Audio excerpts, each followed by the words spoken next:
नमस्कार। पुराणों पर हमारे वीडियो श्रृंखला के इस वीडियो में हम स्कंद पुराण की विवेचना करेंगे। स्कंद पुराण न केवल हिंदू धर्म का सबसे बड़ा पुराण है, अपितु यह भारत की सांस्कृतिक, भौगोलिक और आध्यात्मिक विरासत का एक जीवंत उदाहरण भी है। आइए इसे चरणबद्ध ढंग से समझें। नाम का अर्थ है स्कंद, अर्थात भगवान कार्तिकेय, जो शिव के पुत्र हैं। यह पुराण उन्हीं को समर्पित है। रचना काल की बात करें तो मूलतः वैदिक काल में रचित हुआ, पर इसमें समय समय पर सामग्री जुड़ती रही। प्रमुख उद्देश्य है भारत के तीर्थों का महात्म्य, शिव और विष्णु की उपासना और धर्म, योग, भक्ति का प्रचार। स्कंद पुराण को मुख्यतः 6 खंडों में विभाजित किया गया है। कुछ संस्करणों में 7 खंड मिलते हैं। खंड एवं प्रमुख विषय इस प्रकार हैं। माहेश्वर खंड, जिसमें शिव महिमा, दक्ष यज्ञ, लिंग प्रतिष्ठा और शक्तिपीठ का वर्णन है। वैष्णव खंड में विष्णु अवतार, वेंकटाचल और भागवत महात्म्य की चर्चा होती है। ब्रह्म खंड में रामेश्वरम, पंचाक्षर मंत्र और धर्म सदाचार का उल्लेख मिलता है। काशी खंड में काशी का महात्म्य, गंगा स्तुति और योग साधना पर प्रकाश डाला गया है। अवंतिका खंड में उज्जैन, महाकाल, क्षिप्रा नदी और तीर्थ महिमा की बातें आती हैं। रेवा खंड में नर्मदा, सत्यनारायण व्रत और तीर्थों की कथा मिलती है। माहेश्वर खंड में दक्ष यज्ञ, सतीदाह, शिव का रौद्र रूप, लिंग प्रतिष्ठा और शक्ति पीठों की महिमा का विस्तार से वर्णन किया गया है। शिव को परब्रह्म के रूप में प्रस्तुत किया गया है। प्रमुख श्लोक एवं विश्लेषण।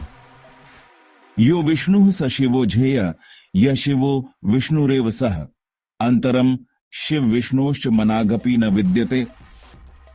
यह श्लोक अद्वैत भाव को दर्शाता है।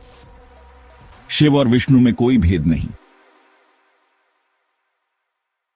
वैज्ञानिक दृष्टि से देखा जाए तो यह ऊर्जा के अद्वैत सिद्धांत से मेल खाता है। जैसे विद्युत और चुंबकीय क्षेत्र एक ही इलेक्ट्रोमैग्नेटिक स्पेक्ट्रम के भाग होते हैं। वैष्णव खंड में बद्रिकाश्रम, जगन्नाथपुरी और भागवत महात्म्य सम्मिलित हैं। इस अध्याय का मूल संदेश भक्ति, वैराग्य और कर्मयोग का समन्वय है। प्रमुख श्लोक एवं विश्लेषण।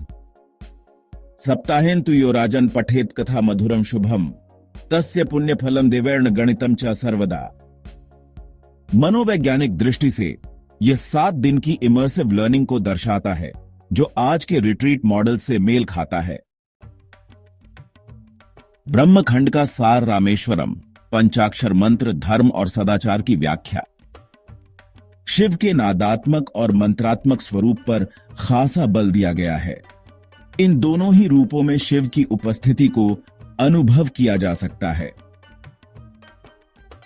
अब बात करते हैं प्रमुख श्लोक और उनके विश्लेषण की। ओम नमः शिवाय, ये 5 अक्षर वाला मंत्र शिव की आराधना का सबसे लोकप्रिय और शक्तिशाली मंत्र माना जाता है। यह पंचाक्षर मंत्र ध्वनि ऊर्जा का प्रतीक है। न्यूरोसाइंस के अनुसार जब हम इसका जाप करते हैं तो यह हमारे ब्रेन की बीटा वेव्स को शांत कर अल्फा स्टेट में ले जाता है, जिससे ध्यान और भी गहरा हो जाता है। काशी खंड में काशी का महात्म्य, गंगा स्तुति, योग साधना और मृत्यु तथा मोक्ष का रहस्य विस्तार से बताए गए हैं। आत्मा की अमृता और शिव संलग्न मोक्ष की अवधारणा, ये दोनों ही काशी खंड में बहुत प्रमुखता से कही गई हैं। प्रमुख श्लोक और उनका विश्लेषण भी इसमें मिलता है। असि संभेत्तोगेन काशी संस्थो मृतो भवेत, देहत्यागोत्र वैदानम, देहत्यागोत्र वै तपः। इन श्लोकों के माध्यम से काशी में मृत्यु और मोक्ष का महत्व समझाया गया है। काशी में मृत्यु को मोक्षदायिनी बताया गया है। अगर हम आधुनिक दृष्टि से देखें तो यह अवधारणा ट्रांजिशनल कॉन्शियसनेस से जुड़ती है, जैसा कि कई बार नियर डेथ एक्सपीरियंसेस में भी देखा गया है। अवंतिका खंड का सार उज्जैन, महाकाल, क्षिप्रा नदी और लिंग महात्म्य से जुड़ा हुआ है। काल और शिव के संबंध की गूढ़ व्याख्या की जाती है, जो वाकई में बहुत ही रोचक है। प्रमुख श्लोक एवं विश्लेषण।